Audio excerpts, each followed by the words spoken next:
Hello friends, सर्वज्ञा coaching क्लासेसच्या या educational YouTube चॅनलमध्ये आपल्या सर्वांचं मनापासून स्वागत आहे. आज आपण इयत्ता 10वीच्या इतिहासातील एक खूपच इंटरेस्टिंग पार्ट शिकणार आहोत, प्रसार माध्यमे आणि इतिहास. कधी विचार केलाय का की 100-200 वर्षांपूर्वी जेव्हा काही घटना घडायची तेव्हा ती लोकांपर्यंत पोहोचायची कशी? आज आपण हेच नातं समजून घेणार आहोत. प्रसार माध्यमांचा हा प्रवास आणि त्यामुळे आपला इतिहास कसा घडत गेला हे आपण पाहूया. आणि हो, चॅनलला सबस्क्राईब करायला विसरू नका, म्हणजे असे महत्त्वाचे पाठ तुमच्याकडून चुकणार नाहीत. तर आज आपण काय काय शिकणार आहोत? सगळ्यात आधी प्रसार माध्यमे म्हणजे नेमकं काय ते समजून घेऊया. मग जगात आणि भारतात पहिलं वर्तमानपत्र कसं आणि कुठे सुरू झालं ते पाहू. त्यानंतर आपल्या महाराष्ट्रात म्हणजे मराठी पत्रकारितेची सुरुवात कशी झाली हे बघू. मग हीच वृत्तपत्र समाज प्रबोधनाचं म्हणजे सोशल अवेकनिंगचं साधन कशी बनली ते शिकू. आणि शेवटी नियतकालिकं म्हणजे पिरियॉडिकल्स आणि रेडिओ म्हणजेच आकाशवाणी यांचा इतिहास काय आहे हेही जाणून घेऊ. चला तर मग सुरू करूया पहिल्या मुद्द्यापासून. प्रसार माध्यमे म्हणजे काय? बघा, प्रसार म्हणजे पसरवणे आणि माध्यमे म्हणजे साधन. सोप्या भाषेत सांगायचं तर अशी साधनं ज्यांच्या मदतीने कोणतीही माहिती एकाच वेळी हजारो लाखो लोकांपर्यंत पोहोचवता येते. मग त्यात वर्तमानपत्र आली, रेडिओ आला, टीव्ही आला आणि आजच्या काळात तर आपलं इंटरनेट आणि मोबाईल हे सगळं मॅस मीडिया आहे. पण एक मिनिट विचार करा, जेव्हा प्रिंटिंग प्रेस नव्हतं, इंटरनेट नव्हतं, तेव्हा काय व्हायचं? समजा राजाने एखादा नवीन कायदा बनवला किंवा राज्यात काही महत्त्वाचं घडलं, तर ती बातमी, ती न्यूज एका गावातून दुसऱ्या गावापर्यंत, एका प्रांतातून दुसऱ्या प्रांतापर्यंत कशी पोचत असेल? काय वाटतं? अगदी बरोबर. त्या काळी ही माहिती पोहोचवण्याचे वेगवेगळे मार्ग होते. जसं की खूप पूर्वी इजिप्तमध्ये शिलालेख असायचे. रोमन एम्पायरमध्ये जुलियस सीझरच्या काळात सरकारी आदेश किंवा माहिती लोकांपर्यंत पोहोचवण्यासाठी काही विशिष्ट पद्धती होत्या. 7व्या शतकात चीनमध्ये तर सरकारी घोषणापत्र, ज्याला आपण गव्हर्नमेंट गझेट्स म्हणू शकतो, ती वाटली जायची. आणि आपल्या भारतात मुघल काळात किंवा त्याआधीही राजाचे महत्त्वाचे आदेश दवंडी पिटून सगळ्यांपर्यंत पोहोचवले जायचे. आता इथे एक महत्त्वाचा शब्द आहे, ॲक्टा द्युर्ना. हा एक लॅटिन शब्द आहे. त्याचा अर्थ होतो डेली ॲक्ट्स किंवा रोजच्या घडामोडी. हे काय होतं तर हाताने लिहिलेली माहितीपत्रकं असायची. यात सरकारी घोषणा आणि महत्त्वाच्या घटनांची नोंद असे. ही माहितीपत्रकं रोममधल्या सार्वजनिक ठिकाणी म्हणजे जिथे जास्त लोकांची ये-जा असेल तिथे लावली जायची. थोडक्यात काय तर त्या काळातला एक ऑफिशियल नोटीस बोर्ड होता. मग हळूहळू काळ बदलला. छपाईचा, प्रिंटिंग टेक्नॉलॉजीचा शोध लागला आणि इथूनच खऱ्या अर्थाने माहितीच्या जगात एक क्रांती झाली. दवंडी पिटण्यापासून ते माहिती छापण्यापर्यंतचा हा प्रवास खूप मोठा होता आणि यातूनच आधुनिक वर्तमानपत्रांचा जन्म झाला. आता आपल्या भारताविषयी बोलूया. भारतातलं पहिलं वहिलं छापील वर्तमानपत्र कोणतं हे आपल्याला माहिती हवं. त्याचं नाव होतं बेंगॉल गॅझेट. यालाच कॅलकटा जनरल ॲडव्हर्टायझर असंही म्हणायचे. हे सुरू झालं होतं 29 जानेवारी 1780 साली. आणि हे कोणी सुरू केलं तर एका आयरिश व्यक्तीने, ज्याचं नाव होतं जेम्स ऑगस्टस हिकी. हे वृत्तपत्र इंग्रजी भाषेत होतं. हा भारतीय पत्रकारितेच्या इतिहासातील एक महत्त्वाचा टप्पा आहे, हे लक्षात ठेवा. चला आता आपण भारतामधून आपल्या महाराष्ट्राकडे येऊया. इंग्रजी वृत्तपत्र सुरू झालं, पण आपल्या मराठी भाषेत पत्रकारितेला सुरुवात कशी झाली, मराठी वृत्तपत्रांचा पाया कोणी आणि कसा घातला हे जाणून घेणं खूप महत्त्वाचं आहे. कारण इथूनच आपल्या समाजाला, आपल्या भाषेला एक नवीन आवाज मिळाला. तर पहिलं मराठी वृत्तपत्र सुरू झालं 1832 साली. त्याचं नाव होतं दर्पण आणि हे सुरू केलं होतं बाळशास्त्री जांभेकर यांनी मुंबईमध्ये. त्यांच्या या कार्यामुळेच त्यांना मराठी वृत्तपत्र सृष्टीचे जनक म्हणजे फादर ऑफ मराठी जर्नलिझम असंही म्हटलं जातं. हे नाव आणि साल दोन्ही महत्त्वाचे आहेत. आणि बाळशास्त्री जांभेकर यांच्या याच कार्याची आठवण म्हणून त्यांचा जन्मदिवस म्हणजे 6 जानेवारी हा दिवस आपण संपूर्ण महाराष्ट्रात पत्रकार दिन म्हणून साजरा करतो. त्यांच्या सन्मानार्थ हा दिवस साजरा केला जातो. आता दर्पण या वृत्तपत्रात नेमकं काय असायचं तर ते नावाप्रमाणेच समाजाचं प्रतिबिंब, समाजाचा आरसा होतं. त्यात सामाजिक विषयांवर लिहिलं जायचं, जसं की विधवांची स्थिती, विधवा पुनर्विवाह. त्याचबरोबर राजकीय बातम्याही असायच्या, म्हणजे ईस्ट इंडिया कंपनीच्या प्रशासनाचा खर्च किती आहे. एवढंच नाही तर रशिया भारतावर आक्रमण करू शकतो अशा आंतरराष्ट्रीय बातम्याही त्यात होत्या. आणि सोबतच शहराची स्वच्छता कशी राखावी यासारखे स्थानिक प्रश्नही मांडले जायचे. म्हणजे बघा किती व्यापक दृष्टिकोन होता. दर्पणनंतर आणखी एक महत्त्वाचं वृत्तपत्र सुरू झालं. त्याचं नाव होतं प्रभाकर. हे भाऊ महाजन यांनी सुरू केलं होतं. पण प्रभाकरची खरी ओळख आहे ती लोकहितवादी म्हणजे गोपाळ हरी देशमुख यांनी लिहिलेल्या शतपत्रांमुळे. या पत्रांमधून त्यांनी समाजातील चुकीच्या रूढी परंपरांवर इतक्या प्रभावीपणे टीका केली की त्यामुळे महाराष्ट्राच्या वैचारिक जगात एक मोठी खळबळ उडाली होती. आता हळूहळू वृत्तपत्रांचं स्वरूप बदलत होतं. ती फक्त बातम्या देणारी साधनं राहिली नाहीत, तर ती समाज सुधारण्याचं, लोकांमध्ये जागृती निर्माण करण्याचं, म्हणजेच समाज प्रबोधनाचं एक शक्तिशाली माध्यम बनली. याची काही उत्तम उदाहरणं म्हणजे ज्ञानोदय नावाचं वृत्तपत्र. यांनी आशिया खंडातील पहिला नकाशा आणि भारतातील पहिलं चित्र छापण्याचा मान मिळवला. 1857च्या संघर्षाच्या बातम्याही यात छापून आल्या. इंदुप्रकाश या वृत्तपत्राने तर विधवा पुनर्विवाहाचा जोरदार पुरस्कार केला. आणि दीनबंधू, जे कृष्णराव भालेकर यांनी सुरू केलं, ते तर महात्मा फुले यांच्या सत्यशोधक समाजाचं मुखपत्र होतं.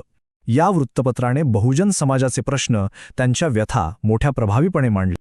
आणि आता बोलूया 2 अत्यंत महत्त्वाच्या वृत्तपत्रांबद्दल, केसरी आणि मराठा. 1881 साली गोपाळ गणेश आगरकर आणि बाळ गंगाधर टिळक यांनी ही वृत्तपत्र सुरू केली. यात एक खूप हुशारीची योजना होती. केसरी हे मराठीतून होतं, जेणेकरून महाराष्ट्रातील सामान्य माणसाला देशाची स्थिती, सामाजिक आणि राजकीय प्रश्न समजावेत. आणि मराठा हे इंग्रजीतून होतं. का? तर आपले विचार, आपल्या मागण्या थेट ब्रिटिश सरकारपर्यंत आणि इंग्रजी बोलणाऱ्या सुशिक्षित भारतीयांपर्यंत पोहोचाव्यात. म्हणजे एकाच वेळी सामान्य लोकांना जागं करायचं आणि सरकारवरही दबाव टाकायचा, अशी ही दुहेरी रणनीती होती. वृत्तपत्र ही रोज प्रकाशित व्हायची, पण त्यासोबतच काही ठराविक काळाने प्रकाशित होणारी माध्यमही होती. त्यांना आपण नियतकालिकं किंवा पिरियॉडिकल्स म्हणतो. आता आपण त्यांच्याबद्दल आणि त्यानंतर आवाजाच्या दुनियेबद्दल म्हणजे रेडिओबद्दल जाणून घेऊया.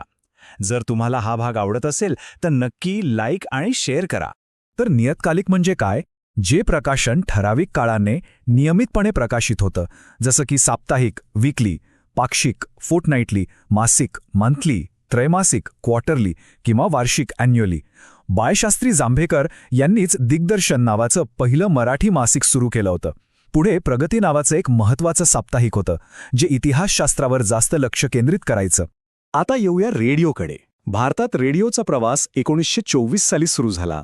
तेव्हा एका खासगी कंपनीने इंडियन ब्रॉडकास्टिंग कंपनी म्हणजेच IBC नावाने रेडिओ केंद्र सुरू केलं. पुढे 1936 साली ब्रिटिश सरकारने ही कंपनी ताब्यात घेतली आणि तिचं नाव ठेवलं इंडियन स्टेट ब्रॉडकास्टिंग सर्व्हिस. काही काळातच याचं नाव ऑल इंडिया रेडिओ किंवा शॉर्टमध्ये AIR असं झालं. भारताला स्वातंत्र्य मिळाल्यानंतर 1957 साली AIRला एक खूप सुंदर भारतीय नाव मिळालं, आकाशवाणी. आणि ही एक इंटरेस्टिंग गोष्ट आहे की आकाशवाणी हे नाव कोणी सुचवलं होतं? तर हे नाव सुचवलं होतं प्रसिद्ध कवी पंडित नरेंद्र शर्मा यांनी. त्यांच्या सूचनेवरूनच ऑल इंडिया रेडिओचं नामकरण आकाशवाणी असं झालं. आकाशवाणीने फक्त मनोरंजन किंवा बातम्या देण्याचं काम नाही केलं.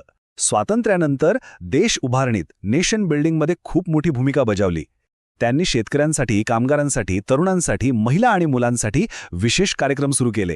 विविध भारतीसारख्या लोकप्रिय सेवेतून 24 भाषा आणि 146 बोलीभाषांमध्ये कार्यक्रम प्रसारित केले. आकाशवाणी खऱ्या अर्थाने देशाच्या कानाकोपऱ्यात पोचली. तर मित्रांनो, आज आपण पाहिलं की हाताने लिहिलेल्या ॲक्टा दियोरनापासून ते छापील वृत्तपत्र आणि आकाशवाणीपर्यंत माहितीचा प्रवास कसा झाला.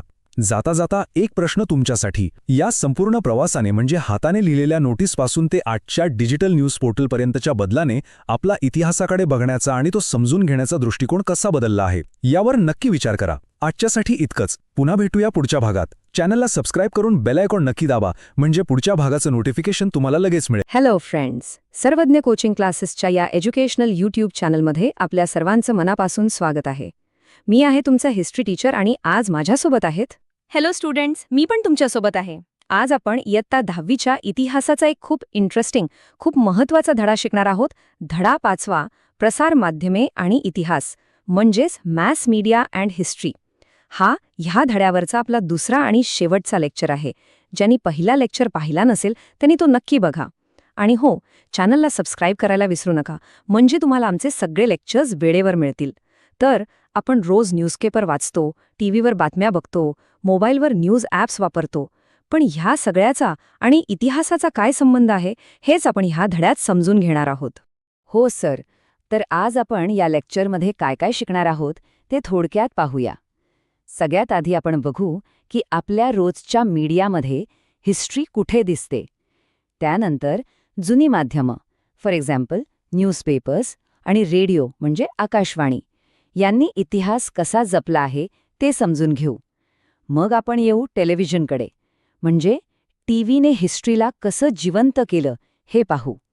त्यानंतर एक खूप इम्पॉर्टंट पॉइंट आहे, क्रिटिकल असेसमेंट, म्हणजे आपल्याला मीडियामधून जी माहिती मिळते ती खरी आहे की खोटी हे कसं ओळखायचं. आणि सगळ्यात शेवटी ज्यांना हिस्ट्री आवडते त्यांच्यासाठी मीडिया फील्डमध्ये करिअरच्या काय संधी आहेत यावर सुद्धा आपण चर्चा करणार आहोत. अगदी बरोबर. चला तर मग आपल्या पहिल्या मुद्द्यापासून सुरुवात करूया.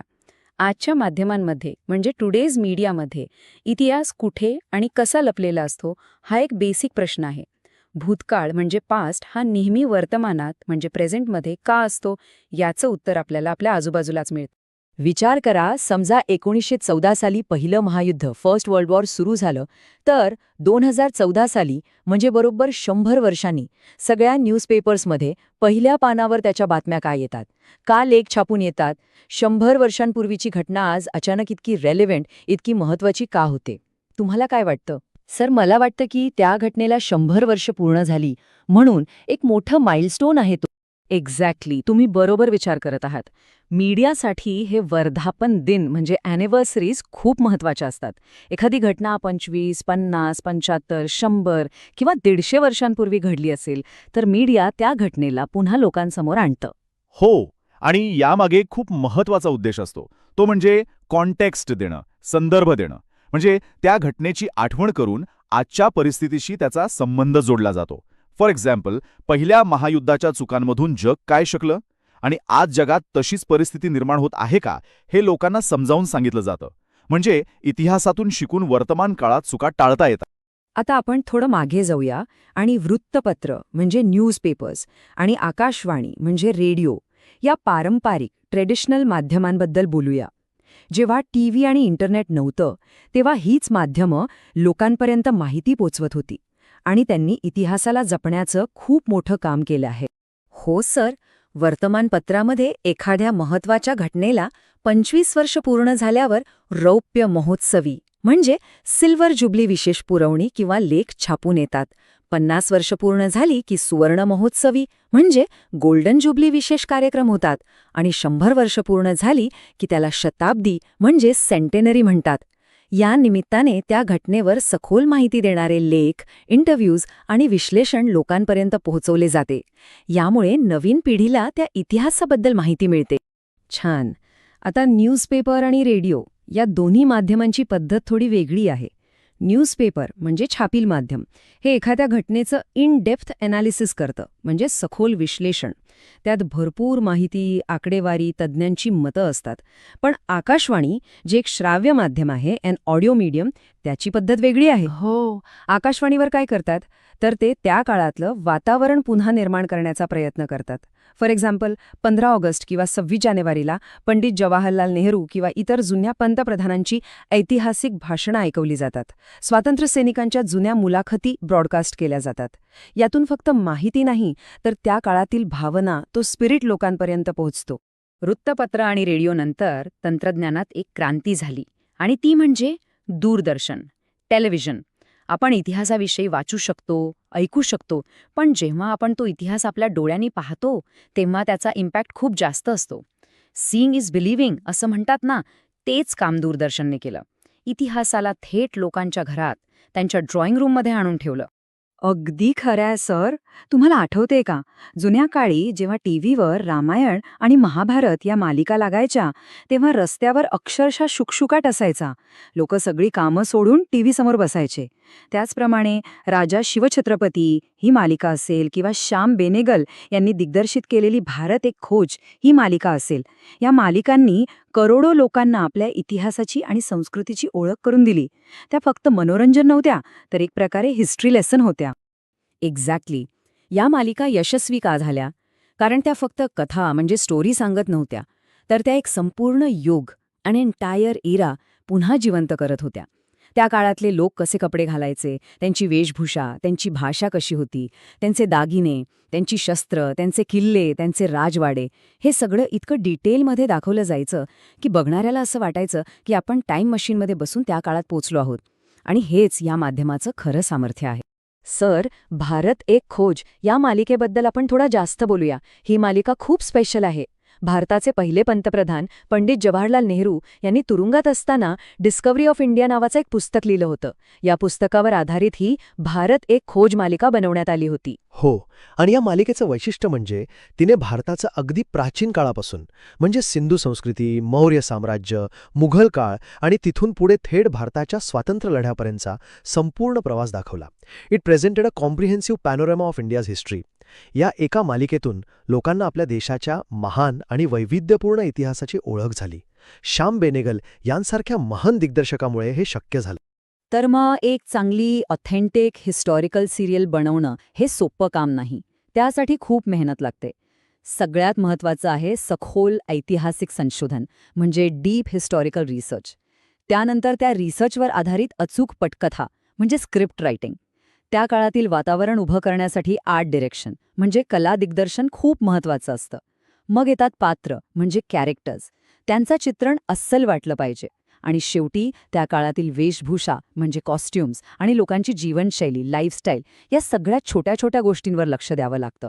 तेव्हा कुठे एक चांगली ऐतिहासिक मालिका तयार होते. आणि मित्रांनो, जर तुम्हाला आमचं शिकवणं आवडत असेल तर या लेक्चरला नक्की लाईक करा आणि तुमच्या मित्रांसोबत शेअर करा, जेणेकरून त्यांना याचा फायदा होईल. चला, आता धड्यातल्या एका अत्यंत महत्त्वाच्या भागाकडे वळूया. आपण पाहिलं की मीडिया आपल्याला इतिहास दाखवतं, पण आपल्याला जे काही दाखवलं जातं, जे काही सांगितलं जातं, ते सगळंच 100% खरं असतं का? नाही. आणि इथेच गरज निर्माण होते चिकित्सक आकलनाची. इंग्रजीमध्ये याला म्हणतात क्रिटिकल असेसमेंट. हा शब्द आणि ही संकल्पना परीक्षेसाठी खूप महत्त्वाची आहे. तर चिकित्सक आकलन म्हणजे काय? खूप सोपं आहे. कोणत्याही मीडिया सोर्समधनं म्हणजे टीव्ही, न्यूजपेपर किंवा आजकाल व्हॉट्सॲप, फेसबुकमधनं मिळालेली कोणतीही माहिती सत्य म्हणून एक्सेप्ट करण्यापूर्वी ती काळजीपूर्वक तपासणे, तिची पडताळणी करणे म्हणजे व्हेरिफिकेशन करणे, या प्रोसेसला चिकित्सक आकलन म्हणतात. सोप्या भाषेत सांगायचं तर डोळे झाकून विश्वास न ठेवणे. कोणतीही गोष्ट ऐकल्यावर किंवा वाचल्यावर हे कोणी सांगितलं, त्यामागे त्यांचा काय हेतू असू शकतो, यात खरं किती आणि खोटं किती, असे प्रश्न स्वतःला विचारणे. बरोबर. आणि जर आपण हे क्रिटिकल असेसमेंट केलं नाही, माहिती व्हेरीफाय केली नाही, तर किती मोठी चूक होऊ शकते याचे एक जगप्रसिद्ध उदाहरण आहे. ते म्हणजे हिटलरच्या डायरीचं प्रकरण, द हिटलर डायरीज होक्स. ही एक खूपच रंजक गोष्ट आहे. झालं असं की 1983 साली जर्मनीमधील स्टर्न नावाच्या एका मोठ्या प्रसिद्ध मॅगझिनने एक सेन्सेशन निर्माण केली. त्यांनी दावा केला की त्यांना ॲडॉल्फ हिटलरने स्वतःच्या हाताने लिहिलेल्या 60 डायऱ्या सापडल्या आहेत आणि त्यांनी त्या डायऱ्या करोडो रुपये देऊन विकत घेतल्या आणि प्रकाशित करायला सुरुवात केली. जगभर खळबळ उडाली. विचार करा, हिटलरच्या मनात काय चालू होतं हे त्याच्याच शब्दात वाचायला मिळणार होतं. पण मग काय झालं सर? पण नंतर जेव्हा त्या डायऱ्यांची फॉरेन्सिक ॲनालिसिस म्हणजे वैज्ञानिक तपासणी करण्यात आली, तेव्हा एक धक्कादायक सत्य समोर आलं. असं सिद्ध झालं की त्या डायऱ्या पूर्णपणे बनावट म्हणजे फॉर्जरीज होत्या. ज्या कागदावर त्या लिहिल्या होत्या, जी शाई वापरली होती, ती सगळी हिटलरच्या मृत्यूनंतर अनेक वर्षांनी तयार झाली होती. एका मोठ्या प्रतिष्ठित माध्यम संस्थेची किती मोठी फजिती झाली होती. या हिटलरच्या डायरीच्या उदाहरणावरून आपल्याला एक खूप महत्त्वाचा धडा मिळतो. The crucial lesson is always question the source. माहिती कुठून येतेय हे तपासणं खूप गरजेचं आहे. आणि व्हेरीफाय द फॅक्ट्स म्हणजे तथ्यांची पडताळणी करा. विशेषतः जेव्हा विषय इतिहासाचा असतो तेव्हा तर ही जबाबदारी खूप वाढते, कारण इतिहासाच्या चुकीच्या माहितीमुळे समाजात गैरसमज पसरू शकतात. चला, आतापर्यंत आपण प्रसारमाध्यमे आणि इतिहासाचा संबंध समजून घेतला. माहिती कशी तपासावी हेही पाहिलं. आता आपण एका पॉझिटिव्ह आणि प्रॅक्टिकल मुद्द्याकडे येऊया. तुमच्यापैकी अनेकांना हिस्ट्री हा विषय खूप आवडत असेल, तर तुम्ही तुमच्या ह्या आवडीला, तुमच्या पॅशनला एका चांगल्या प्रोफेशनल करिअरमध्ये कसं बदलू शकता ते आता आपण पाहूया.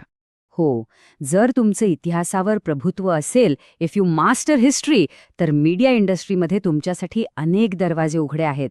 तुम्ही ऐतिहासिक चित्रपट किंवा मालिकांसाठी पटकथा लेखक म्हणजे स्क्रिप्ट रायटर बनू शकता. भारत एक खोज सारख्या मालिकांसाठी लागणारा रिसर्च आणि स्क्रिप्ट लिहिणं किती चॅलेंजिंग आणि इंटरेस्टिंग काम असेल विचार करा. तुम्ही दिग्दर्शकांना हिस्टॉरिकल कन्सल्टंट म्हणजे ऐतिहासिक सल्लागार म्हणून मदत करू शकता. म्हणजे त्या काळातील प्रत्येक गोष्ट ऑथेंटिक असावी यासाठी गाईड करणे. किंवा तुम्ही स्पेशलिस्ट जर्नलिस्ट म्हणजे विशेषज्ञ पत्रकार म्हणून सुद्धा काम करू शकता, जे फक्त ऐतिहासिक विषयांवर लिहितात. एवढंच नाही, अजूनही भरपूर संधी आहेत, जसं की कला दिग्दर्शन, आर्ट डायरेक्शन, म्हणजे बाजीराव मस्तानी किंवा पद्मावत सारख्या चित्रपटांमध्ये जे भव्य सेट्स आपण पाहतो ते उभे करणे, किंवा वेशभूषा डिझाईन, कॉस्ट्यूम डिझाईन, त्या काळातील कपडे, दागिने डिझाईन करणे.